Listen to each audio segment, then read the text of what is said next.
ആരാണ് യഥാർത്ഥ ഭാഗ്യവാന്മാർ? ഗിരിപ്രഭാഷണത്തിൽ ക്രിസ്തു പഠിപ്പിച്ചതൊക്കെ പ്രായോഗികമാക്കുവാൻ സാധിക്കുന്നവരാണോ ഈ ഭാഗ്യവാന്മാർ? ക്രിസ്തുവിൻ്റെ പഠിപ്പീരുകളിലെ സാരാംശങ്ങൾ എങ്ങനെ തിരിച്ചറിയും?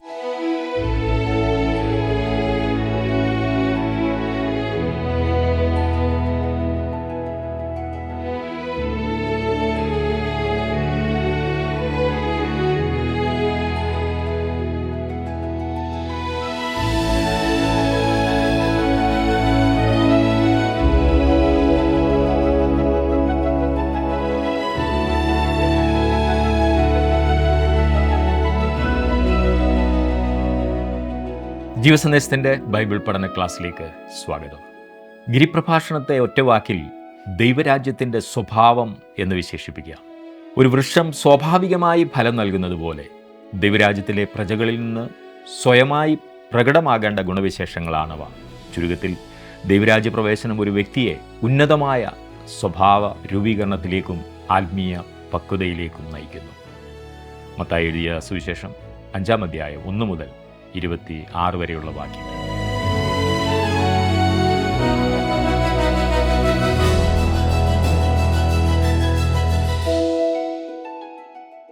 ക്രിസ്തു നൽകിയ യഥാർത്ഥ ദൂതിൻ്റെ ഒരു അസ്ഥിപഞ്ജരം മാത്രമാണ് വിശുദ്ധ മത്തായി രേഖപ്പെടുത്തിയിരിക്കുന്ന ഗിരിപ്രഭാഷണം എന്നത് തീർച്ചയാണ്. ഞാൻ അതിനെ ഇനിയും പറയും വിധം വിഭജിച്ച് പഠിപ്പിക്കട്ടെ. ഒന്നാമത് 5-ാം അധ്യായത്തിൻ്റെ മത്തായി എഴുതിയ സുവിശേഷം 5-ാം അധ്യായത്തിൻ്റെ 1 മുതൽ 16 വരെയുള്ള വാക്യങ്ങൾ രാജ്യത്തിൻ്റെ പ്രജകൾക്ക് തങ്ങളോട് തന്നെയുള്ള ബന്ധത്തെക്കുറിച്ചാണ് പറയുന്നത്. രണ്ടാമത് 17 മുതൽ 48 വരെയുള്ള വാക്യങ്ങളിൽ രാജ്യത്തിൻ്റെ പ്രജകൾക്ക് നിയമത്തോടുള്ള ബന്ധമാകുന്നു വിഷയം. മൂന്നാമതായി 6-ാം അധ്യായത്തിൽ നാം പ്രവേശിക്കുമ്പോൾ കാണുന്നത് രാജ്യത്തിൻ്റെ പ്രജകൾക്ക് ദൈവത്തോടുള്ള ബന്ധം ആകുന്നു നാം കാണുന്നത്. ഞാൻ രാജ്യമെന്നുകൊണ്ട് ഉദ്ദേശിക്കുന്നത് ക്രിസ്തുവിൻ്റെ രാജ്യമാണ്, മനസ്സിലായല്ലോ. 7-ാം അധ്യായത്തിൽ കാണുന്നത് രാജ്യത്തിൻ്റെ പ്രജകൾക്ക് മറ്റുള്ളവരോടുള്ള ബന്ധമാകുന്നു. ഗിരിപ്രഭാഷണം ധന്യവചനങ്ങളോടെ ആരംഭിക്കുന്നു, ബിയാറ്റിറ്റ്യൂഡ്സ്. രാജ്യത്തിൻ്റെ പ്രജകൾ എങ്ങനെ ആയിരിക്കുന്നു എന്നത്രേ ഈ ധന്യവചനങ്ങൾ പറയുന്നത്. ധന്യവചനങ്ങളിൽ പറഞ്ഞിരിക്കുന്ന വിധത്തിലുള്ള വ്യക്തികൾ അത്രേ രാജ്യത്തിൻ്റെ പ്രജകൾ. വിശുദ്ധ മത്തായി എഴുതിയ സുവിശേഷം 5-ാം അധ്യായത്തിൻ്റെ 1-ാം വാക്യത്തിൽ നിന്നും ഈ പ്രഭാഷണത്തിനെ എന്തുകൊണ്ട് ഗിരിപ്രഭാഷണമെന്ന് വിളിക്കുന്നു എന്ന് വ്യക്തമാണല്ലോ. വാസ്തവത്തിൽ ഈ പ്രഭാഷണം ക്രിസ്തു പുരുഷാരത്തിനല്ല കൊടുത്തത് എന്ന കാര്യം ഒന്നാമതായി നാം ശ്രദ്ധിക്കേണ്ടതാണ്. തൻ്റെ വകയായി തീർന്നിരുന്ന തൻ്റെ ശിഷ്യന്മാർക്കാണ് അവൻ ഈ പ്രഭാഷണം കൊടുത്തത്. മത്തായി എഴുതിയ സുവിശേഷം 5-ാം അധ്യായത്തിൻ്റെ 1ഉം 2ഉം വാക്യങ്ങളിൽ നാം വായിക്കുന്നത്, അവൻ പുരുഷാരത്തെ കണ്ടാരെ മലമേൽ കയറി. അവൻ ഇരുന്ന ശേഷം ശിഷ്യന്മാർ അടുക്കൽ വന്നു. അവൻ തിരുവായ് മൊഴിഞ്ഞ് അവരോട് ഉപദേശിച്ചതെന്തെന്നാൽ. യഥാർത്ഥത്തിൽ ഈ ഗിരിപ്രഭാഷണം ക്രിസ്തു പുരുഷാരത്തിനല്ല നൽകിയതെങ്കിലും അവൻ അത് ശിഷ്യന്മാർക്ക് നൽകിയതിൻ്റെ കാരണം അവൻ പുരുഷാരത്തെയും അവരുടെ ആവശ്യത്തെയും കണ്ടു എന്നതത്രേ. അതുകൊണ്ട് ഇത് പുരുഷാരത്തിന് പരോക്ഷമായി നൽകിയ പ്രഭാഷണമത്രേ. നമ്മുടെ ഈ കാലങ്ങളിൽ മനുഷ്യർ ഒന്നാമതായി ക്രിസ്തുവിങ്കിലേക്ക് വരണം. ക്രിസ്തുവിൻ്റെ രാജ്യം ഈ ഭൂമിയിൽ സ്ഥാപിതമാകുവാൻ പോകുന്നതേയുള്ളൂ. ഇന്നത്തെ അതിൻ്റെ സ്ഥിതി വിത്ത് വിതയ്ക്കപ്പെടുവാൻ ഭാഗമായ ഒരു സ്ഥലം പോലെയാണ്. വിത്ത് ദൈവവചനമാകുന്നു. ഈ ഭൂമിയിൽ ദൈവമക്കളായ ഓരോരുത്തരുടെയും ജോലി വിത്ത് വിതയ്ക്കുക എന്നുള്ളതാണ്. എന്നാൽ ക്രിസ്തു തൻ്റെ രാജ്യം ഈ ഭൂമിയിൽ സ്ഥാപിക്കുന്ന ഒരു ദിവസം വരുന്നു.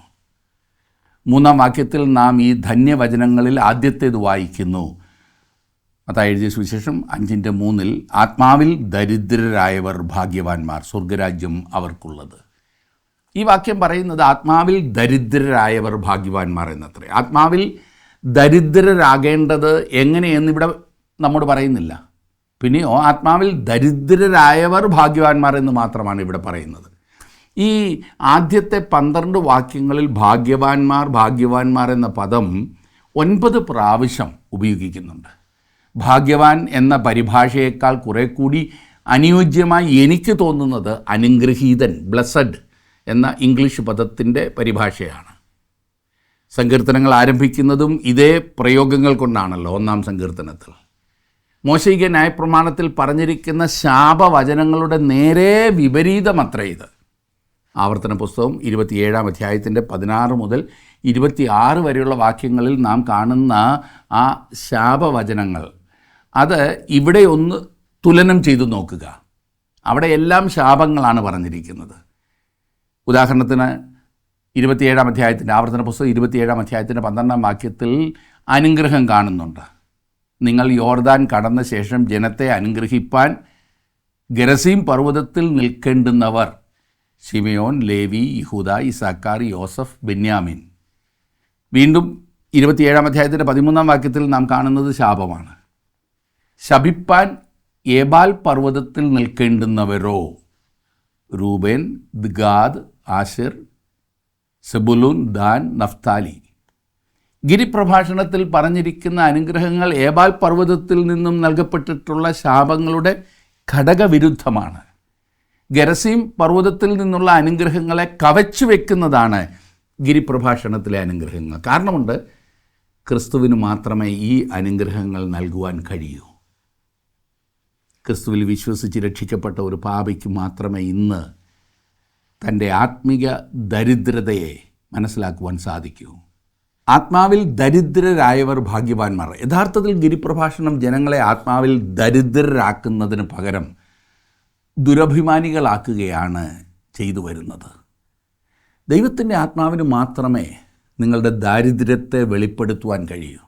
ഗിരിപ്രഭാഷണത്തിലൂടെ ക്രിസ്തു ശിഷ്യന്മാരോട് രാജ്യത്തിൻ്റെ പൗരന്മാരാകുവാനുള്ള മാർഗമല്ല പറഞ്ഞു കൊടുക്കുന്നത്. അവർ അതിനോടകം പൗരന്മാരായി കഴിഞ്ഞിരുന്നു. വിശ്വാസികളെന്ന് അഭിമാനിക്കുന്ന നാം ഇന്ന് യഥാർത്ഥത്തിൽ വളരെ വലിയ ആത്മിക ദാരിദ്ര്യത്തിലാണ്. നാം വളരെയധികം പാപ്പരാണ്. പക്ഷേ സ്വർണത്തെക്കാളും വെള്ളിയേക്കാളും വിലപിടിപ്പുള്ള ചിലത് നൽകുവാൻ നമുക്കുണ്ട്. വിശുദ്ധ പൗലോസ് അതിപ്രകാരമാകുന്നു അവതരിപ്പിച്ചിരിക്കുന്നത്: ദുഃഖിതരെങ്കിലും എപ്പോഴും സന്തോഷിക്കുന്നവർ, ദരിദ്രരെങ്കിലും പലരെയും സമ്പന്നരാക്കുന്നവർ, ഒന്നുമില്ലാത്തവരെങ്കിലും എല്ലാം കൈവശമുള്ളവരായി തന്നെ എന്ന്. അതെ, ദരിദ്രരെങ്കിലും പലരെയും സമ്പന്നനാക്കുന്നവർ എന്നതുകൊണ്ട് ക്രിസ്തുവിലുള്ള ഓരോരുത്തർക്കും ലഭ്യമായ ആത്മിക സമ്പന്നതയത്രേ ഉദ്ദേശിക്കുന്നത്. ദരിദ്രൻ മറ്റുള്ളവരുടെ ഔദാര്യത്തിൽ ജീവിക്കുമ്പോൾ ആത്മാവിൽ ദരിദ്രൻ ജീവിക്കുന്നത് ദൈവത്തിൻ്റെ ഔദാര്യത്തിലാണ്. വെന്റിലേറ്ററിൽ കിടക്കുന്ന ഒരു രോഗിക്ക് വെന്റിലേറ്റർ എങ്ങനെയാണോ അങ്ങനെയാണ് ആത്മാവിൽ ദരിദ്രന് ദൈവം. സ്വന്തം ശക്തി കൊണ്ടും സ്വാധീനം കൊണ്ടും ധനസമൃദ്ധി കൊണ്ടും തനിക്കിഷ്ടമുള്ളതെല്ലാം ഉണ്ടാക്കിയിട്ട് ഇനിയും ദൈവത്തിലും കൂടി ആശ്രയിക്കുന്നത് പോലെയുള്ള ഒരു ആശയമല്ല ആത്മാവിലെ ദാരിദ്ര്യം. ദൈവത്തെയും കൂടെ കൂട്ടിച്ചേർത്തില്ലെങ്കിൽ എങ്ങനെയാണ് എന്നല്ല, ദൈവമില്ലാതെ എങ്ങനെ തുടങ്ങും എന്നാണ് അവർ ചിന്തിക്കുന്നത്. ഇതൊരു കടുത്ത ദാഹമാണ്, ദൈവത്തിനായുള്ള ദാഹം. ദൈവകൃപയുടെ അർത്ഥവും ആഴത്തിൽ തിരിച്ചറിഞ്ഞവനാണ് ആത്മാവിൽ ദരിദ്രൻ. തൻ്റെ ജീവിതത്തിൽ എപ്പോഴെങ്കിലും ഒരു നന്മ ആത്മാവിൽ ദരിദ്രൻ കണ്ടെത്തിയാൽ അത് തൻ്റെ ക്രെഡിറ്റിലല്ല, ദൈവത്തിൻ്റെ ഔദാര്യമായിട്ടാണ് അവൻ കാണുന്നത്. ആത്മാവിൽ ദരിദ്രൻ ലോകത്തിൻ്റെ കണ്ണിൽ തകർത്തെറിയപ്പെട്ടവനും പരാജിതനും ശക്തിയില്ലാത്തവനുമൊക്കെ ആയിരിക്കും. പക്ഷേ ആ തകർക്കപ്പെടലിൽ നിന്നും പുറപ്പെടുന്ന സുഗന്ധവും നന്മയുമാണ് ഈ ലോകത്തിൻ്റെ സൗന്ദര്യം. 4-ാം വാക്യത്തിൽ നാം കാണുന്നത്: ദുഃഖിക്കുന്നവർ ഭാഗ്യവാന്മാർ, അവർക്ക് ആശ്വാസം ലഭിക്കും. തിരുവചനത്തിൽ മറ്റു ഭാഗങ്ങളിലും ധന്യവചനങ്ങളിൽ പറഞ്ഞിരിക്കുന്ന അതേ ചിന്ത വ്യക്തമാക്കപ്പെട്ടിരിക്കുന്നതായി നമുക്ക് കാണാവുന്നതാണ്. സഫന്യാവിൻ്റെ പ്രവചനത്തിൽ 3-ാം അധ്യായം 12-ാം വാക്യത്തിൽ ആത്മാവിൽ ദാരിദ്ര്യം അനുഭവിക്കുന്ന അവസ്ഥയെ ചൂണ്ടിക്കാണിക്കുന്നുണ്ട്. മീഖാ പ്രവചനം 7-ാം അധ്യായത്തിൽ ദുഃഖിക്കുന്നവരെക്കുറിച്ചും ആശ്വാസം പ്രാപിക്കുന്നവരെക്കുറിച്ചും പറഞ്ഞിട്ടുണ്ട്. ഇവിടെ പറഞ്ഞിരിക്കുന്ന ദുഃഖം വളരെ അഗാധമായ വേദന കാണിക്കുന്ന ഒന്നത്രേ. എപ്പോഴും ദുഃഖം അല്ലെങ്കിൽ കഷ്ടം പുതിയ വഴികളെ തുറക്കുകയാണല്ലോ ചെയ്യുന്നത്. ദൈവത്തിൻ്റെ പ്രത്യേക പരിലാളനം, ദൈവത്തിൻ്റെ സാന്നിധ്യം അനുഭവിക്കുവാൻ സാധിക്കുന്നത് ദുഃഖത്തിൽ കൂടി കടന്നു പോകേണ്ടി വരുമ്പോഴത്രേ. 5-ാം വാക്യത്തിൽ നാം കാണുന്നത്: സൗമ്യതയുള്ളവർ ഭാഗ്യവാന്മാർ, അവർ ഭൂമിയെ അവകാശമാക്കും. 37-ാം സങ്കീർത്തനത്തിൻ്റെ 11-ാം വാക്യത്തിൽ നാം ഇത് തന്നെ വായിക്കുന്നുണ്ട്: സൗമ്യതയുള്ളവർ ഇന്ന് നാം വസിക്കുന്ന ഈ ഭൂമിയെ അവകാശമാക്കുന്നില്ല എന്ന് നമുക്കറിയാം. ഈ കാര്യം നിങ്ങൾ ഗ്രഹിച്ചിട്ടുണ്ട് എന്നെനിക്ക് ഉറപ്പുമുണ്ട്. വാസ്തവത്തിൽ ഗിരിപ്രഭാഷണം ഇന്ന് പ്രയോഗത്തിൽ വരുന്നില്ല എന്ന് ഈ പ്രസ്താവന കൊണ്ട് വ്യക്തമാകുന്നുണ്ടല്ലോ. എന്നാൽ ക്രിസ്തു ഈ ഭൂമിയെ ഭരിക്കുമ്പോൾ സൗമ്യതയുള്ളവർ ഭൂമിയെ അവകാശമാക്കും. നിങ്ങൾ എങ്ങനെയാണ് ഒരു താഴ്മയുള്ള വ്യക്തിയാകുന്നത്? നമ്മുടെ കർത്താവ് താഴ്മയും സൗമ്യതയും ഉള്ളവനായിരുന്നു. അവിടുന്ന് സകലവും അവകാശമാക്കും. നാം ദൈവത്തിൻ്റെ അവകാശികളും ക്രിസ്തുവിന് കൂട്ടവകാശികളുമാണ്. അവനിലൂടെയാണ് നാം എല്ലാം അവകാശമാക്കുന്നത്. ആത്മാവിൻ്റെ ഫലമായി പറഞ്ഞിരിക്കുന്നത് സ്നേഹം, സന്തോഷം, സമാധാനം, ദയ, ദീർഘക്ഷമ, പരോപകാരം, വിശ്വസ്തത, സൗമ്യത, ഇന്ദ്രിയജയം എന്നിവയാണ്. ദൈവത്തിൻ്റെ ആത്മാവിന് മാത്രമേ നിങ്ങളെ തകർത്ത് സൗമ്യതയുള്ള വ്യക്തിയാക്കി തീർക്കുവാൻ കഴിയുകയുള്ളൂ. നിങ്ങളുടെ സ്വന്തം പരിശ്രമത്താൽ സൗമ്യത സ്വായത്തമാക്കുവാൻ കഴിഞ്ഞാൽ നിങ്ങൾ അഹങ്കാരികളായിത്തീരും. അതല്ലേ സത്യം? അങ്ങനെ നിങ്ങളുടെ സകല സൗമ്യതയും നഷ്ടമാകും. സ്വന്തം പരിശ്രമത്താൽ ഉണ്ടാകുന്നതല്ല സൗമ്യത, ആത്മാവിനാൽ ലഭ്യമാകുന്നതത്രേ സൗമ്യത. സമർപ്പണമുള്ള ഒരു വിശ്വാസിയുടെ ജീവിതത്തിൽ സൗമ്യത ഉളവാക്കുവാൻ ദൈവത്തിൻ്റെ ആത്മാവിന് മാത്രമേ സാധിക്കൂ. കൊരിന്ത്യർക്ക് എഴുതിയ 1-ാം ലേഖനം 6-ാം അധ്യായത്തിൻ്റെ 2-ാം വാക്യത്തിൽ നാം വായിക്കുന്നു, വിശുദ്ധന്മാർ ലോകത്തെ വിധിക്കും എന്ന് നിങ്ങൾ അറിയുന്നില്ലയോ? പൗലോസ് കൊരിന്തിലെ വിശ്വാസികളോട് ചോദിക്കുന്ന ചോദ്യമാണത്.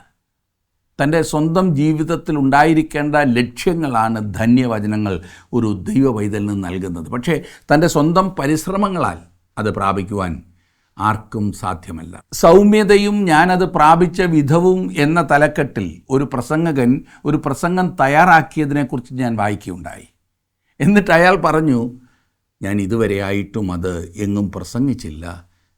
വളരെ വലിയ ഒരു ജനക്കൂട്ടം ലഭിക്കുന്ന അന്ന് ഞാനത് പ്രസംഗിക്കുമെന്ന്. അതിൽ നിന്നും നമുക്ക് ചിന്തിക്കാൻ കഴിയുന്നത് എന്തെന്നാൽ, അങ്ങനെ ചിന്തിക്കുവാൻ തുടങ്ങിയപ്പോൾ തന്നെ അയാളുടെ സൗമ്യത നഷ്ടപ്പെട്ടു എന്നല്ലേ. 6-ാം വാക്യത്തിൽ നാം വായിക്കുന്നത്, നീതിക്ക് വിശന്ന് ദാഹിക്കുന്നവർ ഭാഗ്യവാന്മാർ, അവർക്ക് തൃപ്തി വരും. സാധാരണ മനുഷ്യർക്ക് നീതിക്കായുള്ള വിശപ്പും ദാഹവും ഉണ്ടോ? ഞാൻ സാധാരണയായി കണ്ടുമുട്ടാറുള്ളവരിൽ അത് കാണാറില്ല. വിശുദ്ധ പൗലോസ് അപ്പോസ്തലൻ പറയുന്നത്, എന്നാൽ പ്രാകൃത മനുഷ്യൻ ദൈവാത്മാവിൻ്റെ ഉപദേശം കൈക്കൊള്ളുന്നില്ല, അതവന് ഭോഷത്വമാകുന്നു, ആത്മീകമായി വിവേചിക്കേണ്ടതാകിയാൽ അതവന് ഗ്രഹിപ്പാൻ കഴിയുന്നതുമല്ല എന്നാണ്. 1 കൊരിന്ത്യർ 2:14. പ്രാകൃത മനുഷ്യനെന്ന് ഇവിടെ ഉപയോഗിച്ചിരിക്കുന്നത് ക്രിസ്തുവിനെ തൻ്റെ നീതിയായി കണ്ടെത്തിയിട്ടുള്ള ആത്മീക മനുഷ്യൻ്റെ നേരെ വിപരീതമായിട്ടുള്ളതാണ്. അവിടുന്ന് നമ്മുടെ നീതിയായി തീർന്നു. നമ്മുടെ നീതീകരണം അവനിലാണുള്ളത്. നിങ്ങളോ അവനാൽ ക്രിസ്തുയേശുവിലിരിക്കുന്നു. അവൻ നമുക്ക് ദൈവത്തിങ്കൽ നിന്ന് ജ്ഞാനവും നീതിയും ശുദ്ധീകരണവും വീണ്ടെടുപ്പുമായി തീർന്നു എന്ന് 1 കൊരിന്ത്യർ 1:30 നാം വായിക്കുന്നു. അവനാണ് നമ്മുടെ നീതി. ഇനിയും 7-ാം വാക്യത്തിലേക്ക് വരാം. മത്തായി 5:7. കരുണയുള്ളവർ ഭാഗ്യവാന്മാർ, അവർക്ക് കരുണ ലഭിക്കും. നമ്മുടെ ഈ കാലങ്ങളിൽ വളരെയധികം തെറ്റിദ്ധരിക്കപ്പെട്ടിട്ടുള്ള ഒരു ധന്യവചനം അത്രേ ഇപ്പോൾ വായിച്ചു കേട്ടത്. കാരണം നമുക്ക് കരുണ ലഭിക്കുന്നത് നാം കരുണ കാണിക്കുന്നത് കൊണ്ട് മാത്രമാകുന്നു എന്നൊരു ചിന്ത ഇവിടെ ഉണ്ടാകുന്നുണ്ട്. ഓർക്കുക, ഇതിൻ്റെ അടിസ്ഥാനത്തിലല്ല നമുക്ക് കരുണ ലഭിക്കുന്നത്. അവിടുന്ന് ദൈവം നമ്മെ നാം ചെയ്ത നീതിപ്രവൃത്തികളാലല്ല, തൻ്റെ കരുണപ്രകാരം അത്ര രക്ഷിച്ചത്. തീത്തോസിൻ്റെ ലേഖനം 3-ാം അധ്യായത്തിൻ്റെ 5-ാം വാക്യം. നമുക്ക് കരുണ ലഭിച്ചത് കൊണ്ട് നാമും കരുണയുള്ളവരായിരിക്കേണ്ടതാണ്. പത്രോസിൻ്റെ 1-ാം ലേഖനം 2-ാം അധ്യായത്തിൻ്റെ 9-ഉം 10-ഉം വാക്യങ്ങളിൽ നമ്മോട് പറഞ്ഞിട്ടുണ്ട്, നമുക്ക് കരുണ ലഭിച്ചത് കൊണ്ടാണ് നാം കരുണയുള്ളവരായിത്തീരുന്നത്. 8-ാം വാക്യത്തിലേക്ക് നാം വരുമ്പോൾ, ഹൃദയശുദ്ധിയുള്ളവർ ഭാഗ്യവാന്മാർ, അവർ ദൈവത്തെ കാണും. സത്യസന്ധതയുള്ള ഒരു വ്യക്തിക്ക് പോലും തൻ്റെ ഹൃദയം ശുദ്ധമാണെന്ന് അവകാശപ്പെടുവാൻ സാധിക്കുകയില്ല. വക്രതയുള്ള മനുഷ്യഹൃദയം എങ്ങനെ ശുദ്ധിയുള്ളതാക്കുവാൻ കഴിയും? ക്രിസ്തു ഇപ്രകാരം പറഞ്ഞു, ഞാൻ നിങ്ങളോട് സംസാരിച്ച വചനം നിമിത്തം നിങ്ങളിപ്പോൾ ശുദ്ധിയുള്ളവരാകുന്നു എന്ന് യോഹന്നാൻ എഴുതിയ സുവിശേഷം 15-ാം അധ്യായത്തിൻ്റെ 3-ാം വാക്യത്തിൽ. വീണ്ടും ജനനമാകുന്ന കഴുകൽ മുഖാന്തരമാണ് നാം ശുദ്ധിയുള്ളവരായിത്തീരുന്നത്. ക്രിസ്തുവിൻ്റെ രക്തത്തിന് മാത്രമേ സകല പാപവും പോക്കി നമ്മെ ശുദ്ധീകരിക്കുവാൻ കഴിയുകയുള്ളൂ. ഏറ്റവും ഉത്തമമായൊരു വിശുദ്ധിയാണ് ഇവിടെ അർത്ഥമാക്കുന്നത്. എബ്രായ ലേഖകൻ എഴുതി, ഹൃദയശുദ്ധി ഇല്ലാതെ ആർക്കും ദൈവത്തെ കാണുവാൻ കഴിയുകയില്ല എന്ന്. അശുദ്ധമായ കണ്ണുകൾ കൊണ്ട് എങ്ങനെ വിശുദ്ധനായ ദൈവത്തെ നോക്കുവാൻ കഴിയും? അടുത്ത വാക്യത്തിലേക്ക് വരാം. 9-ാം വാക്യം. സമാധാനമുണ്ടാക്കുന്നവർ ഭാഗ്യവാന്മാർ, അവർ ദൈവത്തിൻ്റെ പുത്രന്മാർ എന്ന് വിളിക്കപ്പെടും. ഇന്ന് ലോകത്തിലില്ലാത്തൊരു കാര്യമുണ്ടെങ്കിൽ അത് ഈ പറഞ്ഞിരിക്കുന്ന സമാധാനമാണ്. ഇന്ന് ലോകത്തിൽ സമാധാനമുണ്ടാക്കുന്ന ആരുടെയെങ്കിലും പേര് നിങ്ങൾക്ക് പറയുവാൻ കഴിയുമോ? സമാധാനമുണ്ടാക്കുവാൻ കഴിവുള്ള ഒരു വ്യക്തി പോലും ഇന്നില്ല എന്നുള്ളതാണ് വാസ്തവം. ക്രിസ്തു മാത്രമാണ് സമാധാനമുണ്ടാക്കുവാൻ കഴിവുള്ള ഉന്നതനായ വ്യക്തി. തൻ്റെ രക്തത്താൽ അവൻ നീതിമാനായ ദൈവവും നീതികെട്ട പാപിയും തമ്മിൽ സമാധാനമുണ്ടാക്കി. വിശ്വാസത്താൽ നീതീകരിക്കപ്പെട്ടിട്ട് നമ്മുടെ കർത്താവായ യേശുക്രിസ്തു മൂലം നമുക്ക് ദൈവത്തോട് സമാധാനമുണ്ട് എന്ന് റോമാലേഖനം 5-ാം അധ്യായത്തിൻ്റെ 1-ാം വാക്യത്തിൽ നാം കാണുന്നു. നാം പ്രാപിച്ചിട്ടുള്ള ആ സമാധാനം മറ്റുള്ളവരിൽ ഉണ്ടാക്കുക എന്നുള്ളത് നമ്മുടെ വലിയ ഉത്തരവാദിത്തമാകുന്നു. മറ്റുള്ളവരിൽ സമാധാനം ഉണ്ടാക്കുക എന്നുള്ളത് ദിവ്യ സ്വഭാവമാണ്. അതുകൊണ്ട് തന്നെയാണ് അങ്ങനെയുള്ളവരെ ദൈവത്തിൻ്റെ പുത്രന്മാർ എന്ന് വിളിക്കപ്പെടുന്നത്. 10 മുതൽ 12 വരെയുള്ള വാക്യങ്ങളിൽ നീതി നിമിത്തം ഉപദ്രവിക്കപ്പെടുന്നവർ ഭാഗ്യവാന്മാർ, സ്വർഗരാജ്യം അവർക്കുള്ളത്. എൻ്റെ നിമിത്തം നിങ്ങളെ പഴിക്കുകയും ഉപദ്രവിക്കുകയും നിങ്ങളെക്കൊണ്ട് എല്ലാ തിന്മയും കളവായി പറയുകയും ചെയ്യുമ്പോൾ നിങ്ങൾ ഭാഗ്യവാന്മാർ. സ്വർഗത്തിൽ നിങ്ങളുടെ പ്രതിഫലം വലുതാകൊണ്ട് സന്തോഷിച്ചുല്ലസിപ്പിൻ. നിങ്ങൾക്ക് മുമ്പേ ഉണ്ടായിരുന്ന പ്രവാചകന്മാരെയും അവർ അങ്ങനെ തന്നെ ഉപദ്രവിച്ചുവല്ലോ. ഈ ധന്യവചനം നമ്മുടെ ഈ കാലത്തും മഹാപീഡനത്തിൻ്റെ കാലത്തെ ഇസ്രായേൽ ജാതിയുടെ ശേഷിപ്പിനും എത്രമാത്രം പ്രായോഗികമായിരിക്കുന്നു എന്ന് കാണുവാൻ എളുപ്പമാണ്. പക്ഷേ ഈ പറഞ്ഞത് വരുവാനുള്ളൊരു രാജ്യത്തെക്കുറിച്ച് പറയുവാൻ സാധിക്കുമോ? സകല ദുഷ്ടതയും അന്ന് നീക്കിക്കളയുകയില്ലേ? സഹസ്രാബ്ദ വാഴ്ചയുടെ സമയത്തും ദുഷ്ടത ഭൂമിയിൽ ഉണ്ടായിരിക്കും എന്ന് പല വേദഭാഗങ്ങളും വ്യക്തമാക്കുന്നുണ്ട്. കാരണം അതൊരു പരീക്ഷയുടെ ഘട്ടം കൂടിയായിരിക്കും. ഇവിടെ പറയുന്നത് എൻ്റെ നിമിത്തം നിങ്ങളെ പഴിക്കുകയും ഉപദ്രവിക്കുകയും നിങ്ങളെക്കൊണ്ട് എല്ലാ തിന്മയും കളവായി പറയുകയും ചെയ്യുമ്പോൾ നിങ്ങൾ ഭാഗ്യവാന്മാർ. സ്വർഗത്തിൽ നിങ്ങളുടെ പ്രതിഫലം വലുതാകൊണ്ട് സന്തോഷിച്ചുല്ലസിപ്പിനെന്ന്. വല്ലവരും പ്രയത്നിക്കുന്നത് കൊണ്ട് വലിയ പ്രതിഫലം ദൈവമക്കൾക്ക് സ്വർഗത്തിൽ ലഭിക്കുന്നു എന്ന ധ്വനിയാണല്ലേ. പലപ്പോഴും പഴിയും ദുഷിയും എല്ലാ തിന്മയും കളവായി പറഞ്ഞു കേൾക്കുമ്പോൾ ഹൃദയം വേദനിക്കുമെന്നത് സ്വാഭാവികമാണ്. പിറുപിറുത്ത് പോകാറില്ലേ? പകരം വീട്ടാനുള്ള ഭാവം ഉണ്ടാകാറില്ലേ? പക്ഷേ ദൈവത്തിൻ്റെ വചനം പറയുന്നത് അങ്ങനെയുള്ള അവസരങ്ങളിൽ അധികം സന്തോഷിക്കുവാനാണ്. 13 മുതൽ 16 വരെയുള്ള വാക്യങ്ങളിൽ നാം വായിക്കുന്നത്, നിങ്ങൾ ഭൂമിയുടെ ഉപ്പാകുന്നു. ഉപ്പ് കാരമില്ലാതെ പോയാൽ അതിന് എന്തോന്നുകൊണ്ട് രസം വരുത്താം. പുറത്ത് കളഞ്ഞിട്ട് മനുഷ്യർ ചവിട്ടുവാനല്ലാതെ മറ്റൊന്നിനും പിന്നെ കൊള്ളുന്നതല്ല. നിങ്ങൾ ലോകത്തിൻ്റെ വെളിച്ചമാകുന്നു. മലമേലിരിക്കുന്ന പട്ടണം മറഞ്ഞിരിപ്പാൻ പാടില്ല. വിളക്ക് കത്തിച്ച് പറയും കീഴല്ല തണ്ടിന്മേൽ അത്ര വയ്ക്കുന്നത്, അപ്പോൾ അത് വീട്ടിലുള്ള എല്ലാവർക്കും പ്രകാശിക്കുന്നു. അങ്ങനെ തന്നെ മനുഷ്യർ നിങ്ങളുടെ നല്ല പ്രവൃത്തികളെ കണ്ട് സ്വർഗസ്ഥനായ നിങ്ങളുടെ പിതാവിനെ മഹത്വപ്പെടുത്തേണ്ടതിന് നിങ്ങളുടെ വെളിച്ചം അവരുടെ മുമ്പിൽ പ്രകാശിക്കട്ടെ. ദൈവത്തിൻ്റെ മക്കൾ ഏത് കാലത്തും ഏത് സാഹചര്യത്തിലും ലോകത്തിൻ്റെ ഉപ്പും വെളിച്ചവുമാണ്. അവർ എല്ലായ്പ്പോഴും ദുഷിപ്പിനെ തടയുന്ന ഉപ്പും ക്രിസ്തുവിൻ്റെ പ്രകാശത്തെ പ്രതിഫലിപ്പിക്കുന്ന വെളിച്ചവുമായിരിക്കും. ഉപ്പ് കാരമില്ലാതെ പോയാൽ എന്ന് നാം വായിച്ചല്ലോ. സഭയിൽ അംഗത്വമുള്ള ക്രിസ്തുവിൻ്റെ അനുയായികളെന്ന് അവകാശപ്പെടുന്ന അധികം പേരും കാരം നഷ്ടപ്പെട്ട ഉപ്പ് പോലായി തീർന്നിരിക്കുന്നു എന്നതാണ് നാം അഭിമുഖീകരിക്കുന്ന ഏറ്റവും വലിയൊരു പ്രശ്നം. ഉപ്പിൻ്റെ ഗുണമുള്ള വിശ്വാസികളെ വിരളമായി മാത്രമാണ് നാം ഇന്ന് കാണുന്നത്. ഉപ്പ് നശീകരണ പ്രവണതയ്ക്കെതിരായി പ്രവർത്തിക്കുന്നു. ഞാനും നിങ്ങളും ഈ ഭൂമിയിൽ നന്മയ്ക്കായി സ്വാധീനം ചെലുത്തുന്ന ഉപ്പായി തീരേണ്ടത് അത്യാവശ്യമത്രേ. ദൈവമക്കൾ ഈ ലോകത്തിൻ്റെ വെളിച്ചം കൂടിയാകുന്നു. നിശ്ചയമായും അവർ വരുവാനുള്ള രാജ്യത്തിൽ ലോകത്തിൻ്റെ വെളിച്ചമായി തീരുകയും ചെയ്യും. നാം അറിഞ്ഞിരിക്കേണ്ട അതിശ്രേഷ്ഠമായ ഒരു പ്രമാണമാണിത്. നമ്മുടെ ചുറ്റുപാടിലും പോകുന്നിടത്തൊക്കെയും നാം വെളിച്ചമായി ശോഭിക്കേണ്ടതാണ്. നമുക്ക് നമ്മിൽ തന്നെ ഒരു വെളിച്ചവും ഇല്ലെന്നുള്ള വസ്തുത മറക്കരുത്. എന്നാൽ ദൈവത്തിൻ്റെ വചനം നമുക്ക് വെളിച്ചമാകുന്നു. ഒരു വെളിച്ചമാകുക എന്ന് പറഞ്ഞാൽ ഏതെങ്കിലും വിധത്തിൽ ദൈവവചനം ലോകത്തോട് അറിയിക്കുക എന്നാണ് അർത്ഥമാക്കുന്നത്. ഇതിൻ്റെ അർത്ഥം നാം എന്ത് സംസാരിച്ചാലും ദൈവവചനം ഉദ്ധരിക്കണമെന്നല്ല. ചിലർ അങ്ങനെ ചെയ്ത് ഉള്ള വില കൂടി നഷ്ടപ്പെടുത്താറുണ്ട്. പിന്നെയോ ദൈവം നിങ്ങൾക്ക് നൽകിയിട്ടുള്ള വെളിച്ചം പങ്കുവയ്ക്കണമെന്നത്രേ. മറ്റുള്ളവരുമായി സാവധാനം ഇടപെട്ട് ഒരു സമയം അവരോട് ഒരു വാക്ക് പറയുകയോ ഒരു പുസ്തകം നൽകുകയോ ദൈവവചനം പഠിപ്പിക്കുന്ന പ്രോഗ്രാമിനെക്കുറിച്ച് പറഞ്ഞ് മനസ്സിലാക്കുകയോ അങ്ങനെ ചെയ്യുക. ഇതൊക്കെ നമുക്ക് ചെയ്യാൻ സാധിക്കുന്ന കാര്യങ്ങളാണ്. ലോകത്തിൻ്റെ വെളിച്ചമായി തീരാവുന്ന പല മാർഗങ്ങളുണ്ട്. നാം മറ്റുള്ളവർക്ക് വെളിച്ചം നൽകേണ്ടവരാണ്. 16-ാം വാക്യം നാം വായിച്ചല്ലോ. അങ്ങനെ തന്നെ മനുഷ്യർ നിങ്ങളുടെ നല്ല പ്രവൃത്തികളെ കണ്ട് സ്വർഗസ്ഥനായ നിങ്ങളുടെ പിതാവിനെ മഹത്വപ്പെടുത്തേണ്ടതിന് നിങ്ങളുടെ വെളിച്ചം അവരുടെ മുമ്പിൽ പ്രകാശിക്കട്ടെ എന്ന്. ഗിരിപ്രഭാഷണം വെറും മനുഷ്യനെ കേന്ദ്രീകരിച്ചുള്ളതാണ്, ദൈവ കേന്ദ്രീകൃതമല്ല എന്ന് ചിന്തിക്കുകയും വാദിക്കുകയും ചെയ്യുന്ന നവീകരണവാദികൾ എന്ന ഒരു വിഭാഗം ഇന്ന് ക്രിസ്തീയ സഭയിലുണ്ടെന്നുള്ള വസ്തുത ഞാൻ പലപ്പോഴും സൂചിപ്പിച്ചിട്ടുണ്ട്. ഇവർ വളരെ വലിയ നവീകരണവാദികളാണെന്നത്രേ കരുതുന്നത്. പക്ഷേ ഇവർ ദുരുപദേശമാകും കൊളുത്തിവിടുന്നത്. അങ്ങനെ തന്നെ മനുഷ്യർ നിങ്ങളുടെ നല്ല പ്രവൃത്തികളെ കണ്ട് നിങ്ങളെ മഹത്വപ്പെടുത്തുകയും നിങ്ങളുടെ പുറത്ത് തടവുന്നതിന്, നിങ്ങൾക്കൊരു സ്വർണ്ണ മെഡൽ നൽകേണ്ടതിന് നിങ്ങളുടെ വെളിച്ചം അവരുടെ മുമ്പിൽ പ്രകാശിക്കട്ടെ എന്നാണോ ഈ വാക്യത്തിൽ പറഞ്ഞിരിക്കുന്നത്? എൻ്റെ ബൈബിളിൽ അങ്ങനെയല്ല. നിങ്ങളും ഞാനീ പറഞ്ഞതിനോട് യോജിക്കുമല്ലോ. ഈ വാക്യം പറയുന്നതിന് മുമ്പ് നിങ്ങളും ഞാനും സ്വർഗസ്ഥനായ നമ്മുടെ പിതാവിനെ മഹത്വപ്പെടുത്തേണ്ടതിന് നമ്മുടെ വെളിച്ചം ലോകത്തിൽ പ്രകാശിക്കട്ടെ എന്നത്രേ.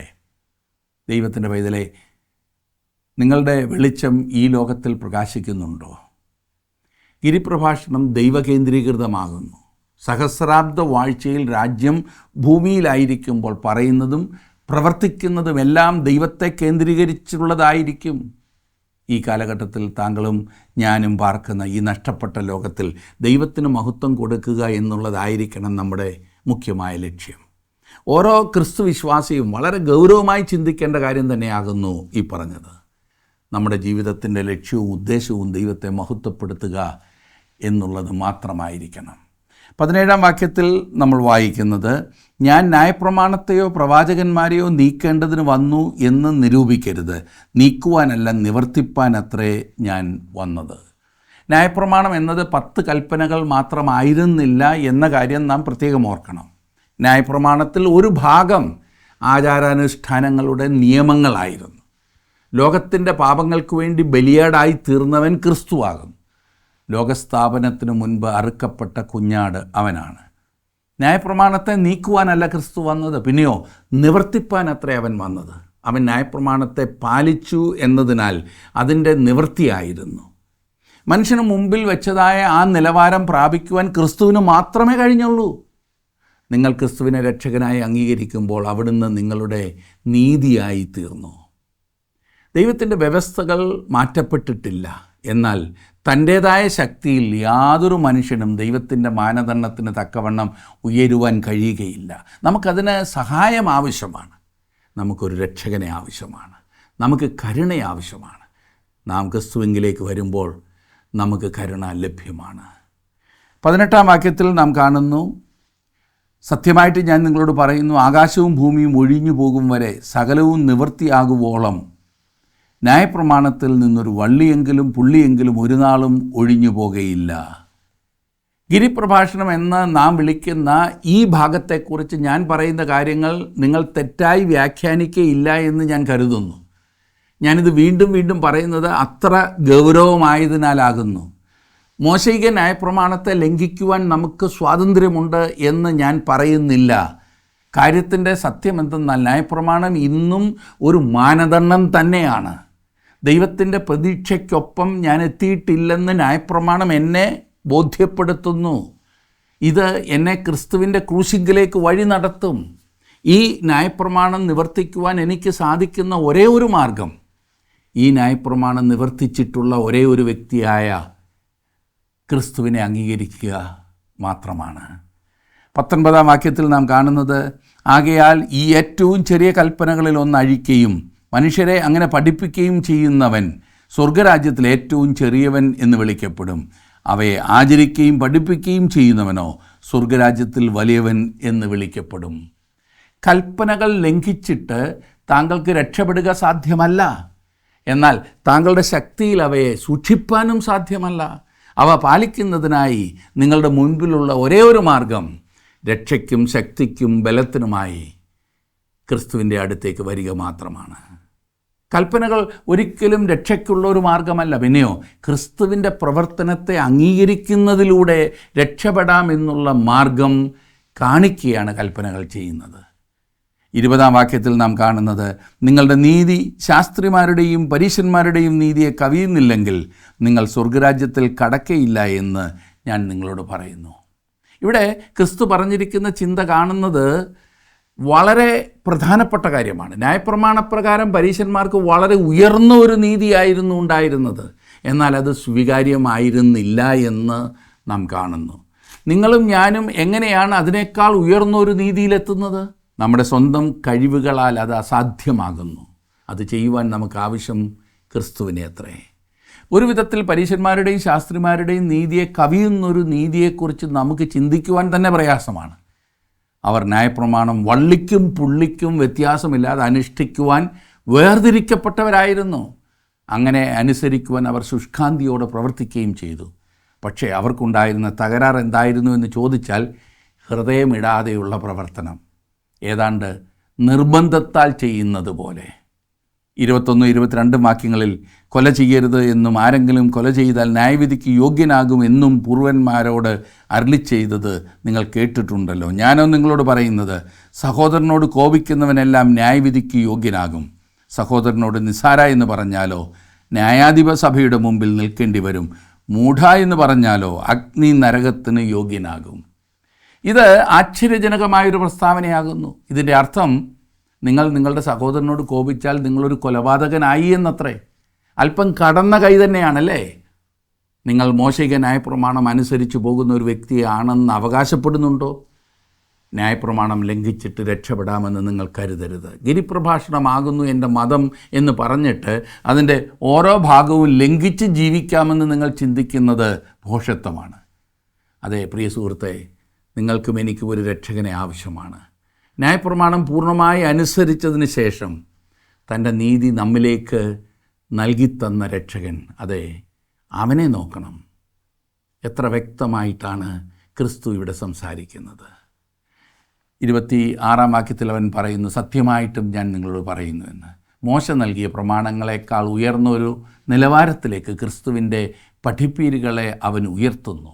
അവിടുന്ന് നിയമദാതാവും അതിൻ്റെ വ്യാഖ്യാതാവുമായി കാണപ്പെടുന്നു. എത്ര ഉന്നതമായൊരു പഠിപ്പീരല്ലേ!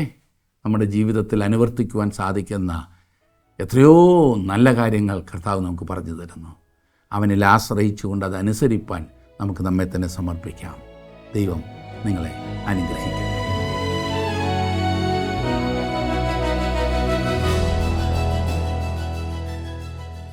മോശയുടെ ന്യായപ്രമാണം ആത്മീയമായിരുന്നുവെങ്കിലും ജഡീകനായ മനുഷ്യനത് വഹിക്കുവാൻ കഴിയുന്നതിനപ്പുറമായ ഒരു ഭാരമായി തീർന്നു. എന്നാൽ ക്രിസ്തുവിൻ്റെ വചനങ്ങൾ ആത്മീയനായ ഒരു മനുഷ്യനെ ദൈവത്തിൻ്റെ വഴിയിൽ നടത്തുവാൻ സഹായിക്കുന്ന മൃദുവും ലഘുവുമായ ഒരു നുകം പോലെയാണ്. ദൈവത്തെ സ്നേഹിക്കുന്നവർക്ക് അവിടുത്തെ കൽപ്പനകൾ ഭാരമുള്ളതല്ല. ആത്മാവും ജീവനുമായ ക്രിസ്തുവിൻ്റെ വചനങ്ങൾ നമ്മിൽ പുതുജീവൻ പകരുന്നു.